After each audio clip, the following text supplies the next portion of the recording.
Okay, so thank you very much to introduce Arwa for coming today. The busiest lady in the world with doing so much for schools and active travel. And she's going to tell you a little bit now about walking buses. Thank you. So hi everyone, I'm Arwa. I'm from St. Margaret's Primary School. I'm the community development lead, and also I'm in charge of all the enrichment in schools. So yes, I'm always on the go. But I'm here to talk to you about our walking buses and our bike trains. So our journey with school streets actually started in 2022. It was still COVID. And Kaz was telling us about the school street pilot at Mandy Park. I think we were a bit late. We couldn't apply for the pilot because there were already 6 schools that had been assigned the pilot. And we decided that we would just start off with a one-off road closure outside our school. Because as any other school, we had a lot of traffic. We have 3 entrances. We're surrounded by 3 very busy roads, and the driving is quite dangerous. And we've had a couple of brawls as well. So, but the thing is, the really shocking thing was that we got loaned an air quality monitor. And we thought, wow, this is a good way of experimenting and seeing what the air pollution levels are like outside school. So we designed a little experiment with a group of children. And we took them out onto a busy road at 9 o'clock in the morning. And then we took them out to the same road at 1 o'clock in the afternoon. And we timed it for exactly 5 minutes. And we measured air quality with the same group of children on 3 separate occasions, and then we collated an average. And what came out was that at busy times, the air quality, the AQI, was 250 to 300 AQI, which is very, very dangerous. And so we decided that as a school, we had to do something about it. And, you know, there is another film made by Dr. Sinead, which documents a similar level of AQI along our road, which is College Road. Last year we got put on an asthma-friendly schools pilot because we are one of the 8 schools in Manchester that have the highest level of hospital admissions because of asthma. So, you know, for us as a school, the management was really supportive. We said we have to do something. So we used to apply for the the traffic orders from highways. We used to do a road closure once every half term. And I think we did about 10 road closures.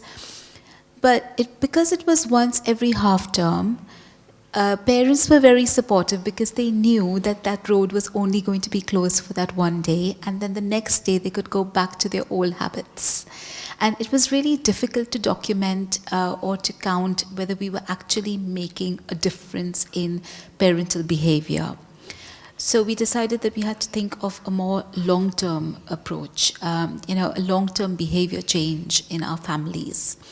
So I think it was, you know, after one of the road closures, we were sitting in the staff room, and Cass, I think, mentioned that St. Mary's had done a walking bus during COVID to take all their children to school. And I thought, wow, this is a great idea. You know, we could do a walking bus. And we are a school which is surrounded by busy roads, but also we have children coming from all the areas. So we said we have to have more than one walking bus. So we hit on the idea of having 4 from 4 different directions. And our first walking bus was a partnership with, in fact, the first 2 walking buses were done with staff and with children.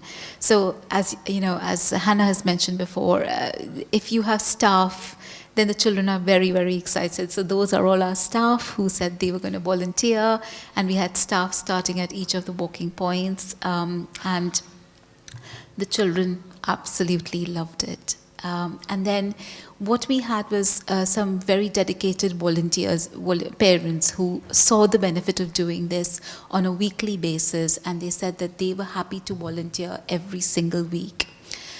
One of the mums came up with the suggestion that why don't we give them stickers?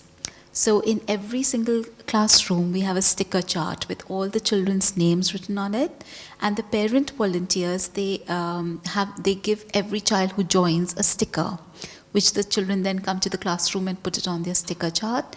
And then whichever child in that class has done the most number of walking buses gets a little prize out of the pastoral head's goodie bag at the end of the term. And that's a really good motivator. And then we just advertised the 4 places around school where we thought would be safe places for parents to meet and families to meet. So only our children in year 5 and year 6 who have permissions to walk alone, they can be without a parent. Everyone else has to have a parent with them. The other thing to mention was that our neighborhood officer has been very supportive. Our councillors have been very supportive. So the money for the stickers and the money for the high-vis is normally applied through the NIF, and we always tend to get it. So then we went to meet Andy Burnham to campaign for safer streets around schools, and we just happened to mention to him that we have walking buses, and would you like to come and see them and encourage our children? And he did. He visited school and he did an assembly on active travel, and the children asked him lots of questions about what his plans were to make streets around schools safer, and his answers were pretty vague, weren't they? So, yeah, but it was a big motivator for the children. I think like everyone was trying to get his autograph when he came. Oh my God, he was a superstar. He'd been Superstar. mobbed. And Manly Park Bike Train joined us on the day as well. So it was 2 schools who took part in that assembly with Andy Burnham. So then we thought about, the walking buses are now well established. They've been running for over 2 years. They've got 12 parent volunteers who 3 from each area. So, if someone's not able to join, if someone's got a child who's ill, then there's always 2 other parents who will be there to run the walking bus. But we said that we have to develop a culture of cycling in school, because we are a school which has got more of a minority ethnic population, where nearly 50% of our children are on free school meals, and a lot of them are families who are not English, from different countries, and a lot of the women don't have that culture of cycling in the countries that they are from. So we said we have to develop a culture of cycling within school. And we were really lucky that from TFGM we had Andy Atkin, and we got a grant for Belinda Everett, who was the Greater Manchester Bicycle Mayor, to come in every week and give cycling lessons to our parents. That really set off a whole lot of parents, and they said, now we've got the confidence to cycle to school. She also did bike maintenance sessions, and I think we had 3 bike maintenance sessions, and lots of parents took part in it. And then we got bike leader training from Belinda, which was funded by In Our Nature. And because we are surrounded by very busy roads, we had to have 8 sessions of bike leader training. So, we have recently started our bike train. So we've had 3 bike trains so far. And Belinda has been on each and every one of them with us. And it's taken her literally, you have to go out in the middle of Withington Road and you just have to say, stop.